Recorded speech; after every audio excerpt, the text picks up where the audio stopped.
Hello, I'm John Waters, and I'm supposed to announce there is no smoking in this theater, which I think is one of the most ridiculous things I've ever heard of in my life. How can anyone sit through a length of a film, and especially a European film, and not have a cigarette?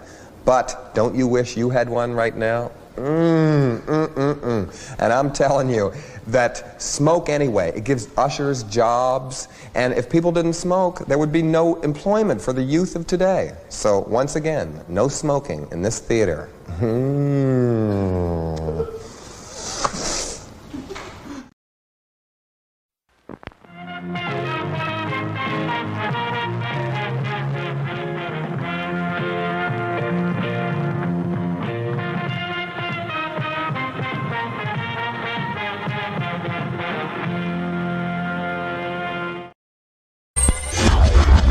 NoDQ.com. NoDQ.com.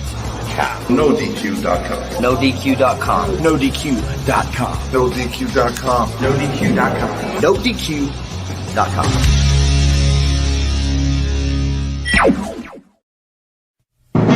The Jeff Meacham Network's Multiverse of Media. For over 15 years, the recognized symbol of excellence and the standard bearer in coverage of sports and entertainment.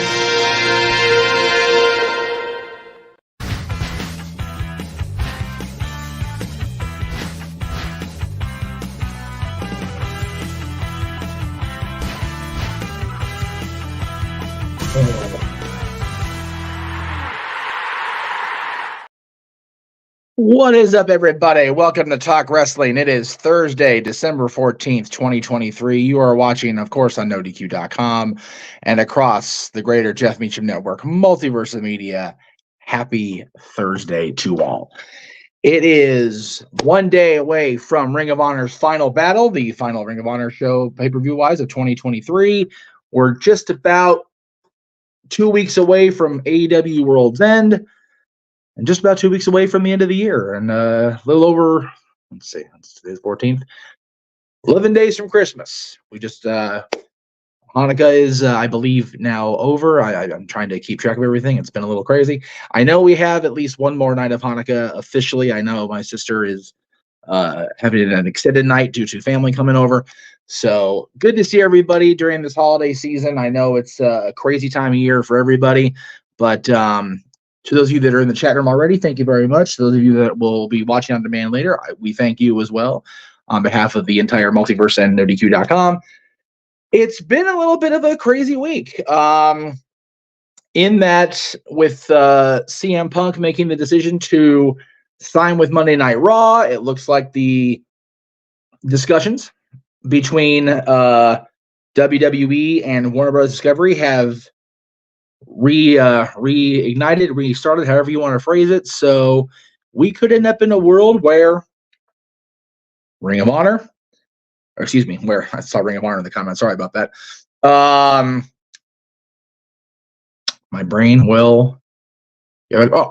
We could end up in a world where TNA and WWE are streamed on by the same parent platform, and WWE and AEW are within the same television presentation umbrella.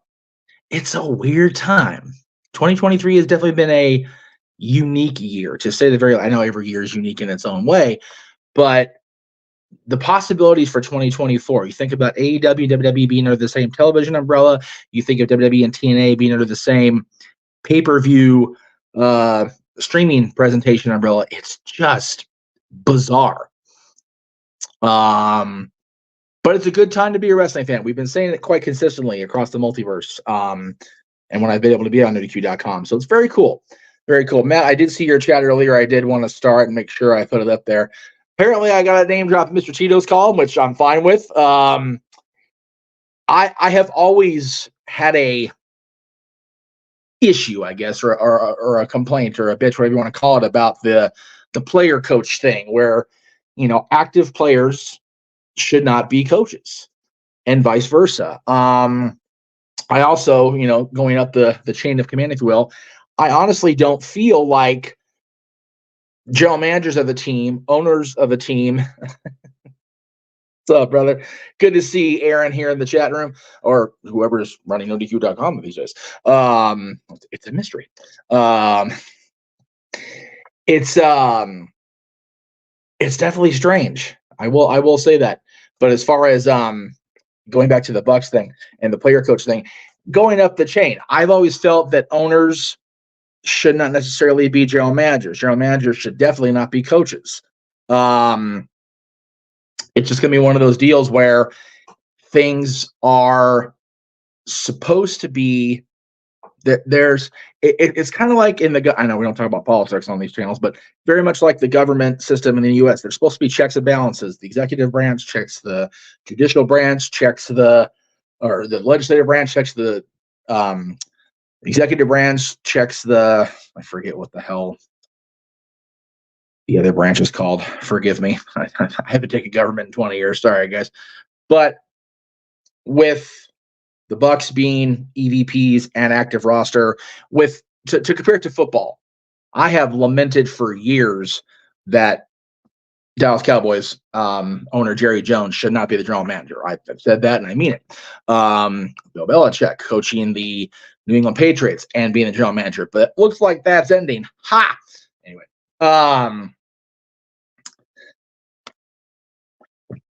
definitely a lot of questions coming up, and as Aaron said, it really depends where Raw ends up and the fall season of 2024. Remember, the contracts are good through the end of this television season, which is now into the fall, because the strike ended. We're all working. We're all talking again. Everybody's yippee yippee. So it's definitely a new conversation. Colin, good to see you in the chat room. Colin was at Raw Monday night. Got to see the big moment with CM Punk signing with Raw, and as a longtime fan, for me, that was really cool to see Punk and Pierce together, because they came up in the business together. So I thought that was really cool to see that moment. And if you know, you know, right? Those two, Cabana, Ace Steel, all those guys kind of came up together. So it was very cool to see that kind of little mini. Thank you, Jesus. Judicial, legislative, and executive. I had it right when I said legislative. I just for some reason, I was thinking legislative and judicial were the same thing, but that wasn't the case. So yeah, the courts, Congress, and the Congress, Senate, and the president here in this country. There definitely should be checks and balances where they shouldn't all be. Pardon the way I sound. I'm still sucking on. What the hell is cough drops at? I don't have the bag here, but be a little Vicks. Let's see. Totally not being paid for this sponsorship. My goodness. Vicks Vapo Rub Severe, or Vapo Rub, listen to me. Vicks Vapo Severe, the cough drops. They are hitting the spot. And McCollin's talking about his first Raw in 7 years hitting the spot. These things are saving my ass doing these watch-alongs and these shows every week. Something's definitely settled in here that is not, or it's not kosher. So, and it's all in here. So I apologize if I sound like I've got a horse, of course, in my throat. Is what it is. That's a good point, Psycho. For some people, and for anybody that lives in a capitalist society, that's how it is. My whole thing is that there should not be a player coach set up in any form of competitive environment, and that includes wrestling, because wrestling, yeah, it's predetermined, the outcome's predetermined, but it's still a very competitive, very cutthroat environment. And when you have a situation like you had in AEW the last year and a half, this is what happens. So anyway, as far as the Warner Brothers Discovery thing with WWE, I am eternally fascinated by this as a longtime fan, and my curiosity goes back even before I was a fan. I was a year old when the infamous Black Saturday occurred back in '84, where Vince McMahon obtained the legendary 6:05 Eastern time slot on TBS, and Vince McMahon's face goes across TBS, and it was like, what the hell? It was so unfathomable that anybody but Crockett or Georgia Championship Wrestling or whatever the case may be would be on TBS after I think they've been on about 7 years at that point, maybe a little bit longer. And figure the tradition of the Crockett's and the Southeast on television goes back even further than that, going back to like the third when TV first, was like the 40s, 50s, whatever it was. And now we're here approaching 2024, and the WWE might be back under that umbrella. It's weird how the corporate restructuring of things in the last few decades has completely reshaped everybody's thought process. You tell me even a year and a half ago, WWE might be on TBS, WWE might be on TNT. What? No way I'm believing that shit. Not even a possibility in my brain, right? Certainly not during the Monday Night Wars. My God. It's just absolutely, as a Monday Night War fan, as a fan that, started watching in 1990, it is just a very odd thought, a concept that we may see WWE and the flagship show, Monday Night Raw, that being on a Turner/Warner property. And again, it's not really Turner anymore because Ted Turner got kind of phased out of his own company years ago. Sadly, it's he was really the sole advocate. It'd be crazy. Yeah, and again, if they end up on the platform, we've got Ring of Honor under the umbrella. We got NXT. We've got AEW. We've got, there are so many unique possibilities with all of these new television and streaming reports that are going out. Like I said, it's TNA and WWE as of January 5th are both going to be having their streaming services powered by Endeavor, which again, you ask the TNA folks in 2002, nope, we're the alternative. Well, you're working for the same parent company. You're on the same, outlet umbrella now. Weird. When AEW launched in 2019, although they'll be on the same day, they're we're not going to do that. I think it's cool as a wrestling fan. And I know that Endeavor and Warner are two completely different companies. I know Warner Brothers Discovery, the company is separate from Endeavor, TKO, whatever you want to call it. But the fact that television-wise, as far as USA right now WWE's on USA Network, which is under the NBC Universal umbrella, and they're on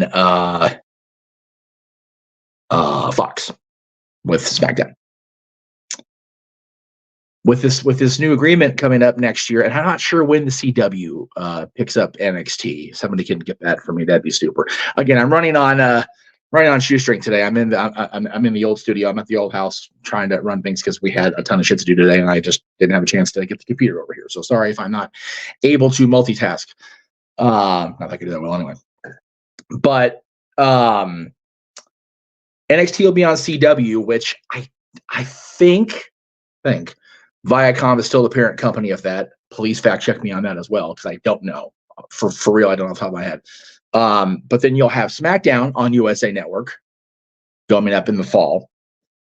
And then Raw is still being chopped around. And it could end up that WWE is under television-wise. There we go. Thank you. Boom. There you go. Thank you, Brando. So WWE will be on NXT starting. NXT will be on CW starting in the fall 2024 season, which I figured was the case. So next fall we've got WWE programming on CW, which they were on CW back in the day with SmackDown, because figures CW, and prior to CW being CW, they had UPN, which was also which was the same basic thing, because UPN and the WB network merged to make CW. It's a lot of merging. I feel like a LA freeway, a freeway system. But on CW, they'll still remain under the NBC Universal or Comcast, whatever the hell they're called this week, television platform as far as SmackDown goes. But Raw could end up still on USA, could end up under the Warner Bros. Discovery thing, so TBS, TNT, any of those networks. It's a very fun time. And, you saw, if you've been here from the beginning, you saw the trailer for next year.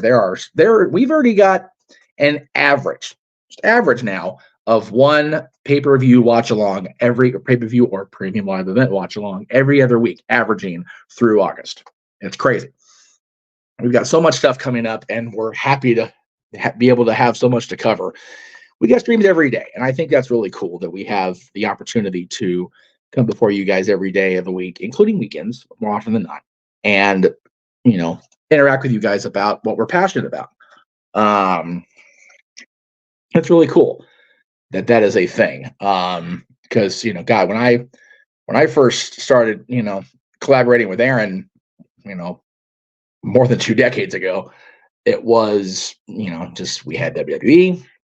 TNA had just started, Ring of Honor had just started, and it was still a very uncertain future for wrestling, sports entertainment, whatever you want to call it, because it was WWE and everybody else, and it still is. WWE will always be that.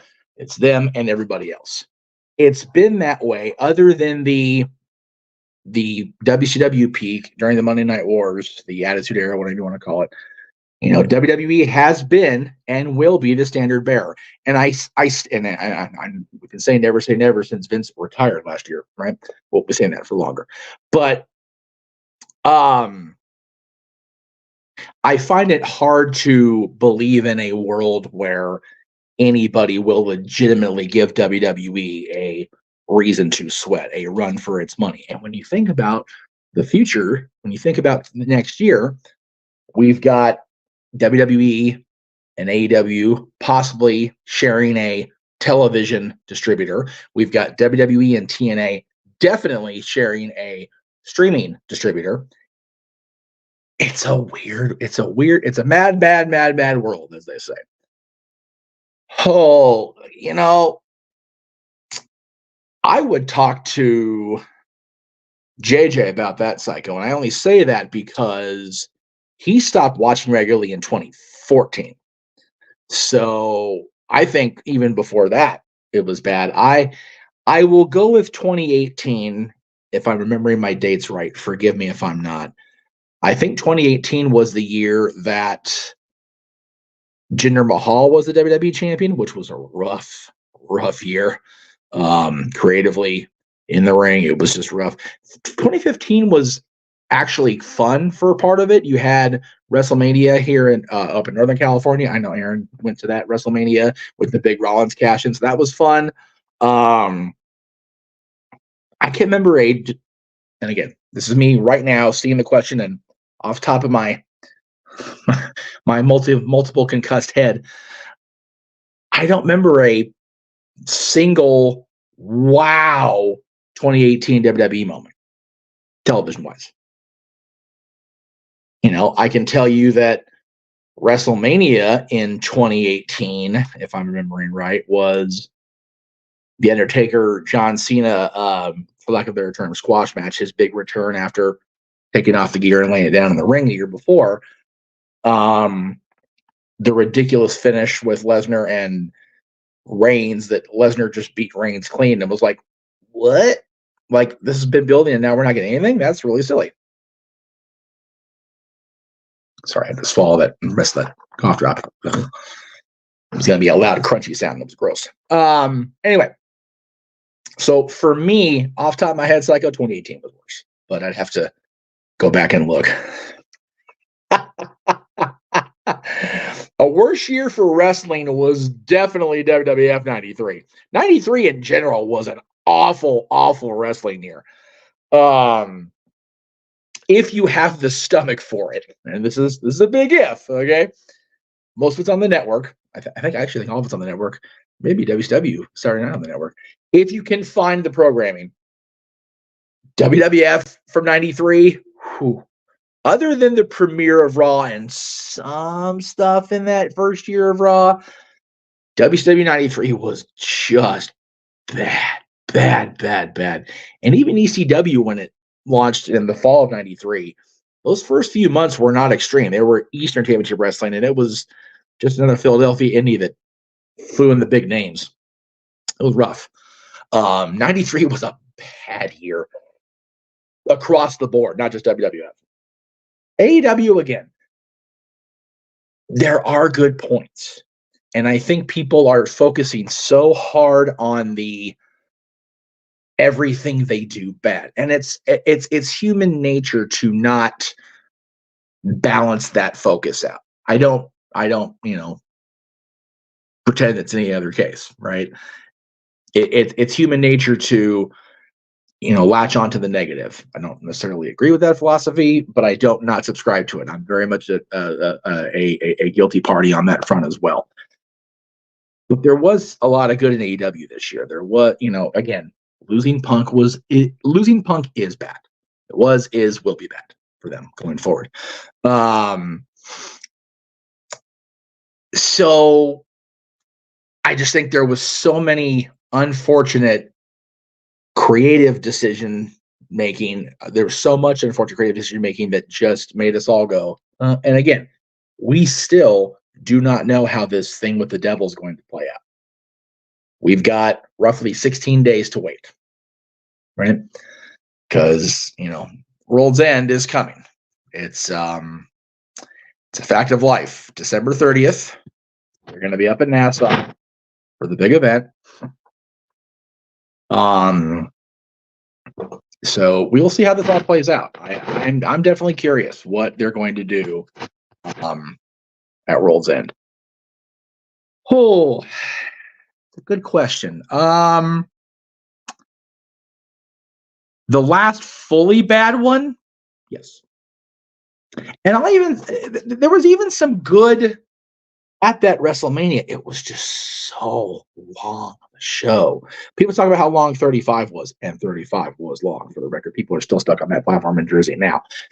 32 was also long in that Aaron and myself and Dylan all drove out to, way out to San Bernardino County to go watch the show at our friend, our good buddy Webmaster Wade's house.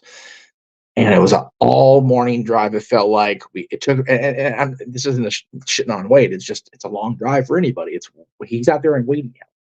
Long drive home after the knowledge that Aaron was going to lose his hair, which is never fun. The knowledge that I'd co-signed on the agreement, so I was going to get my cue ball shaved as well. It was awful. I mean, I keep it now because it's easier to maintain more often than not, but that's like, oh, damn you, Zack Ryder, you bastard. And then he loses the next night, which is even worse. So overall, the entirety of the show being bad, or the majority of the show being bad, I will say yes. That was probably the last really rough WrestleMania. Great example of the booking. Again, there are 5 matches that I know that have been announced for tomorrow night at Final Battle. I know that's a thing because I'm having to wait to do match graphics and edit them for our purposes for tomorrow, because we are going live at 6 p.m. tomorrow, 3 p.m. Pacific. We're doing a watch along of this show, but I know about 5 matches. And when Ring of Honor television starts in about 30 minutes or 40 minutes, they're going to add like 12 more matches. It's the way Tony books his shit. Don't agree with it, but that is the way of things. He now runs Ring of Honor. So what are you going to do? And, the whole thing with Shane Taylor not beating Samoa Joe for the television championship and defending it tomorrow, as opposed to him just having a one-off match and there being a tournament without him being in it to determine the television champion, I think is ridiculous. That was a very poor booking decision, at least for my money. Not being a regular fan of Ring of Honor or a viewer. I'm a fan, not a regular viewer. That's just the unfortunate way of things. Again, 2024 will be, what do you call it? No, I mean Shane Taylor and Keith. Okay, Keith Lee should have beat Samoa Joe, and it should be him and Shane Taylor for the television championship. Because that's the money payoff. They've been beefing for a minute, and now they're not for the championship anyway. They're having a match, I think, tomorrow, if I remember my booking right, if I remember my reports right. But it has nothing to do with the title, which was a major component of it, or at least it should have been, had Keith Lee defeated Samoa Joe instead of Samoa Joe just going, I'm good. It makes the brand look bad. It makes the title look bad. It lessens the stakes of Keith Lee and Shane Taylor. I'm not saying I'm not interested in the match still, because they have had a legitimate beef for a while, but the title would have made it so much more for me. And again, that's me as a fan booking from here. I'm not in the meeting room or in, Tony Khan's office booking this, but he's still a fan and he's booking it. So there is that. But anyway, yeah, it's hard. It's very hard. It has been hard for me for a lot of years doing these type of shows, and and being a fan and finding that line not to cross between constructive analysis, criticism, and just like, oh, for sake. It's also a different time. 2002, didn't give a shit. It was like, F this, F that. Some of the content, I was like, ugh. Now it's, people grow. People grow as fans. People grow as human beings. People have that capacity for growth and development and change. And my view of wrestling, my fandom of wrestling, has evolved in the 21 years I've been covering the business.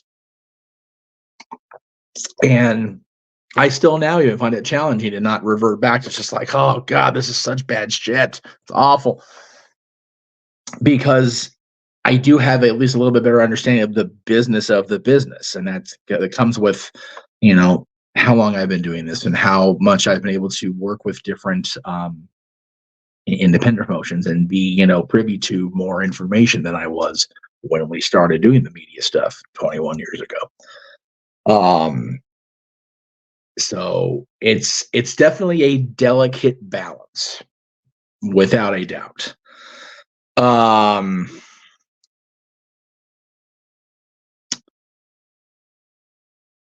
Okay, I'm gonna try to interpret this question and answer it the way I see it. If I had the opportunity to work for Tony Khan or Vince McMahon or Paul Levesque, which one would you compare to Aaron Rift and call the Aaron Rift of wrestling? Okay, I think everybody has a different or a incorrect view of exactly what it is I do and what it is Aaron does.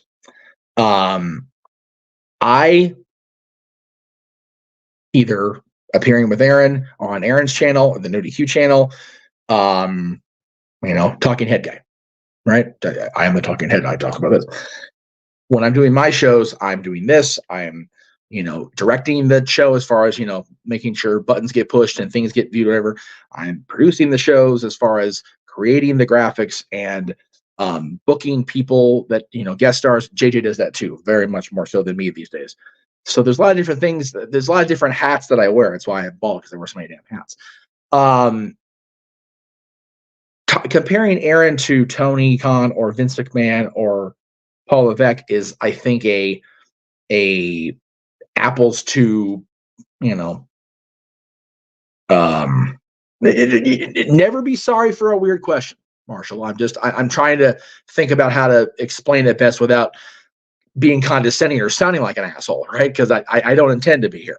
I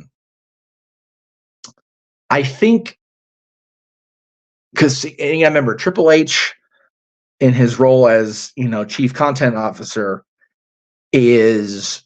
he's in charge of the creative direction of the show. He's in charge of the talent. He's in charge of almost everything.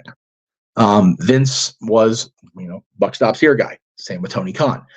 They all wear a lot of different hats. Aaron, at the end of the day, he runs NoDQ.com and gets the news posted. He makes sure the columns get posted and make sure people have access to post their columns. He makes sure the polls get up for the features, the year-end awards, and the Hall of Fame when we do that. And he also runs the YouTube channel for NoDQ. So he does a lot of different things. So in that context, I would say he's very much more like Vince was when he first bought the company from his father and his partners in 82, 83, whatever it was. But I think the comparison is unfair. Sounds like I'm being critical. They're not the same thing. That makes any sense. Last question, and then we'll get to the shills, and then we'll say goodnight. Unless you guys want to super chat and I can get another question, and that's fine, because I'm gonna wrap this up. I like this question. What do I think of CM Punk wanting to take over NXT in the future? I honestly love to see AJ become a trainer for the women, even more with the pictures of Punk with Cora, Roxanne, and Nikita. Yeah, I think part of Punk's, I don't know. I haven't talked to CM Punk, Phil Brooks in years at this point. None of my family has talked to Punk in person in over 7 years. My thought process, my theory is a big part of Punk coming back to WWE is the ability to work with NXT and eventually work in NXT as a head trainer type role. And I say that because he's always enjoyed that. If you watch his home video release, Best in the World, if you watch Paul Heyman's My Name is Paul Heyman, or Legend My Name is Paul Heyman DVD, they're both on the network, or they're both on Peacock even now.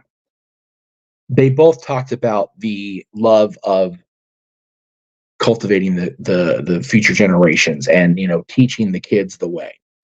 Paul's done that for 40 years. He was teaching when he was still a kid, for Christ's sakes. Guy's got so much knowledge. He's so good at what he does, even now, and back then as well. Punk's in that same vein now. Punk is able to Punk has perspective that he didn't have when he left WWE in 2014, I think, based on my observations. Punk was so entrenched in his own pain, his own way going so sideways that he couldn't see the forest for the trees back then. He's had a chance to step back. He's seen how ugly, unmaintained, unmowed the grass is on the other side. So he's come back to where there's proper garden maintenance now. And he sees that Triple H and Shawn Michaels have taken the time to make sure the future is secure for wrestling. If you go back and watch that promo he cut in Vegas in 2011. If you go back and watch his DVD, the very first thing he says is he can't change this place sitting on his couch at home in Chicago. That's just the way I think. You can't make a change unless you take an active stance to do it. Punk wanted to change the company 10 years ago or 15 years ago when he signed, whatever the time frame is. He now has the opportunity, having taken that step back, having obtained that clear perspective, that breath of fresh air being gone, and seeing how the company has changed. It allows Punk to see that there is a future and that he can help be a part of it, like Paul did for him in OVW, like Paul did for the boys in OVW, and like Paul has done for years with, when he was creatively in charge of ECW. Business-wise, again, that's been documented. But Paul Heyman has always been at his best when he's able to pass on his knowledge to the future generations. And I think Punk is in that same mindset now as he returns to WWE and maybe starts looking at the end of his in-ring activity. Right? That's how I feel about it. And how I also feel is that we're going to be busy all the rest of the year. If you're watching on NoDQ.com, please go see. Be sure you're going to NoDQ.com every day and voting on the 2023 NoDQ.com Year-End Awards. All the polls are up right now. I think all the awards are up for voting now. And if I'm wrong on that, I'm sure I'll be corrected later. A lot of cool awards that NoDQ gives out every year.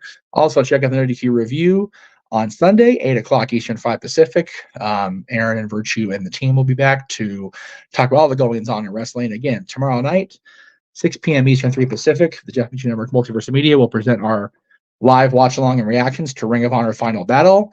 Saturday, 4 p.m. Eastern, 1 Pacific, the Greg Cherry Show Christmas special will be broadcast across the Greg Cherry brand and the Jeff Meacham Network. Again, that's Saturday, 4 o'clock Eastern, 1 p.m. Pacific. Of course, Saturday night will be our usual brand of Saturday Shenanigans open mic night. That's at 11 o'clock Eastern, 8 Pacific. Coming up on the eve of Christmas Eve, 1 week from Saturday. Our second annual Christmas Eve karaoke, actually, Eve of Christmas Eve. It's the one that started it all for us as far as doing these crazy karaoke specials. Here, a bunch of us knuckleheads singing Christmas songs, me very off-key because of my voice, and me off-key anyway because I suck. December 23rd, 11 p.m. Eastern, 8 Pacific, Christmas Eve. Okay, so that's Christmas Eve. I guess we're off, it looks like. There may be a NoDQ review, Christine. I'm not sure. You have to talk to Aaron about that. Christmas morning, the 25th at the stroke of midnight, the Constantine Studios members exclusive section will have Noah Foster and JJ Williams on the retro call for the greatest trilogy in wrestling history, at least in my opinion. Ricky the Dragon Steamboat and the Nature Boy Ric Flair over the NWA World Championship from 1989. Also going live to tape, if you will. We pre-recorded this. Christmas morning at midnight will be the Dad's Not Always on Wrestling's top 10 Christmas songs about Santa Claus. Had a lot of fun doing that show, so please go check it out Christmas morning, or anytime Christmas Day when you're not with the people that matter most, of course, your family. Saturday, December 30th, AEW will present World's End on pay-per-view, and we will have our live watch-along and reactions to all the shenanigans going out in Long Island. And then New Year's Eve, December 31st, episode 100 Open Mic Night, our 2023 highlight reel, our countdown to 2024 across the nation, coast to coast, all 4 time zones of this country, as far as the lower 48. I realize Alaska and Hawaii are different. Going at me. And then the end of year 4 and celebrating the start of year 5 of the Jeff Meacham Network. That is all coming up in the next 15 days. I'm so excited about the rest of this year and beyond. You saw the watch-alongs coming up. You saw the Open Night officials coming up. Please like, subscribe, all the things we do. Say yeah to NoDQ.com. Subscribe to Jeff Meacham Network and all of our affiliates. I am Jeff Meacham. This is Talk Wrestling, the standard bearer for 16 and a half years. We will see you guys tomorrow for Final Battle and across the multiverse and on NoDQ.com. Jeff Meacham Network. Have a wonderful night, everybody. And I didn't push the button. I botched it. Oh well, it is what it is. I hate doing this on the phone. I am so sorry, you guys. There it is. Good night. The Jeff Meacham Network's Multiverse of Media. For over 15 years, the recognized symbol of excellence and the standard bearer in coverage of sports and entertainment.